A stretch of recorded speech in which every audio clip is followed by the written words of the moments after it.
suaminya nggak sholat gimana ngomongnya? Nggak usah ngomong aja. Karena memang gini nih, kalau istri nggak sholat, suami bisa ikut dapat dosanya. Apalagi jika dia tidak memfasilitasi istrinya untuk itu. Jadi memang kewajiban suami itu kan ada dua, memberikan nafkah dan memastikan istri dan anak-anaknya mendapatkan pengetahuan agama dan dapat mengamalkannya. Gitu. Sarana untuk bisa mengamalkan ilmunya.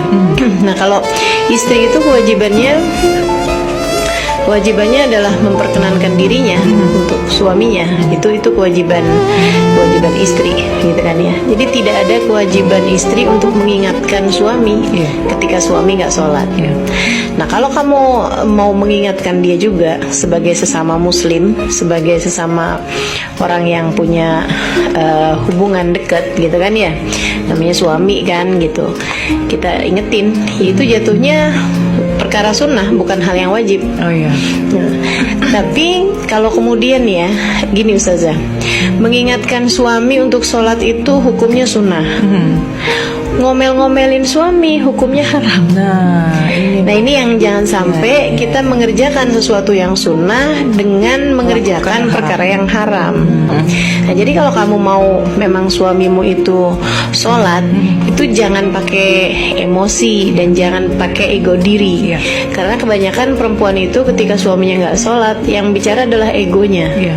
Masa sih saya punya suami nggak sholat, jadi saya punya suami nggak sholat, gitu.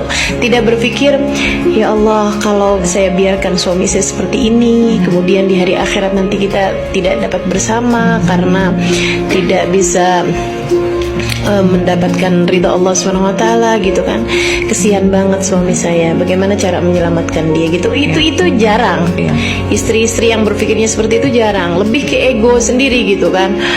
Pak, bapak nih enak aja nih nggak sholat, nggak enak tahu diliatin anak-anak. Iya, betul. Gitu. Jadi lebih ke ego diri sendiri aja, gitu. Dan ini yang mesti kita hilangkan ya. Kalau kamu pengen suami kamu sholat, hal terindah untuk kamu lakukan adalah dengan berdoa, meminta kepada Allah. Karena orang di saat dia mau sholat, bukan hanya dia mau sholat, tapi karena Allah menginginkan dia untuk menghadap padanya.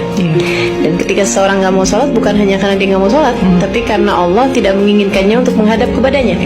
Jadi urusannya lebih ke Allahnya. Nah, kamu daripada maksa-maksa suami kamu untuk sholat, apalagi sampai pertanyaannya, boleh nggak saya menuntut cerai suami yang nggak sholat? Nah, daripada pertanyaannya seperti itu, jauh lebih baik kalau kemudian tanganmu kamu tengadahkan, mohon kepada Allah sebagai Al-Hadi, sebagai pemberi petunjuk, untuk memberikan petunjuk kepada suamimu hingga dia mau mengerjakan sholat.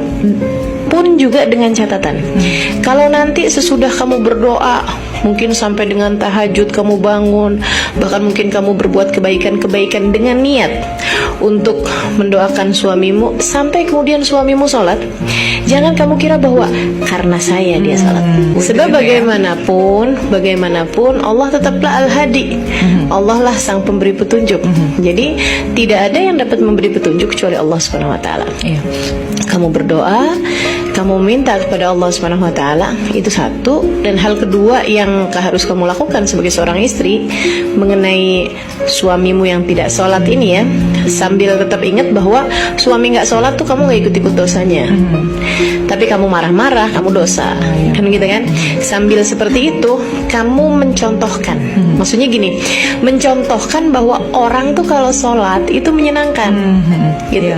Yang sering terjadi kan kayak gitu, kamu sholat, suami kamu nggak sholat, yang kemudian kamu mau nunjukin kepada suami kamu bahwa kamu sudah mengerjakan jalan yang benar, sehingga kayaknya tuh surga udah pasti buat kamu dan neraka udah pasti buat suami kamu, gitu.